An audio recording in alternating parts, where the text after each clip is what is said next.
పెట్టండి, అందరూ చూసేలాగా, ఉట్టి డిపార్ట్మెంట్ వాళ్ళు చూసేలాగా కాకుండా ఆన్లైన్లో ఎక్సైజ్ డిపార్ట్మెంట్ కంప్లైంట్ సెల్ పెట్టమనండి. మనం సో మన ఫోన్ నుంచి చేస్తాం, సో మా ఏరియాలో బెల్ట్ షాప్ ఉందండి, మనం ఫోటో తీసి అప్లోడ్ చేస్తే మన పేరు మన ఫోన్ నెంబర్ కనబడకుండా సెంటర్ పేరు ఆ వైన్ షాప్ ఫోటో, ఏది ఈ బెల్ట్ షాప్ ఫోటో అప్లోడ్ చేయించమని చెప్పండి. వీళ్ళకి ఏ థ్రెట్ ఉండదని చెప్పానండి. లక్షల ఫోటోలు వస్తాయి, లక్షల ఫోటోలు, యాక్షన్ తీసుకోమనండి. నిజాయితీగా చెప్పండి. మళ్ళీ వెంటనే క్లోజ్ చేసాం, దాని మీద కేసు పెట్టామని కూడా చెప్పండి, ఫోటో చెప్పండి, దేవుళ్ళు అవుతారు మీరు. కానీ ప్రతిపక్షం దీని మీద సీరియస్ గానే ఉందా సార్? ఇంకా సీరియస్ గా ఉండాల్సిన అవసరం ఉందా? ఏం సీరియస్ గా ఉండి ఏం ఉపయోగం?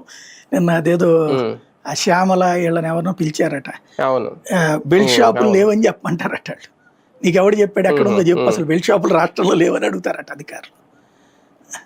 అది విని వీళ్ళు నవ్వాలో ఏడవాలో అర్థం కావట్లేదు అనమాట.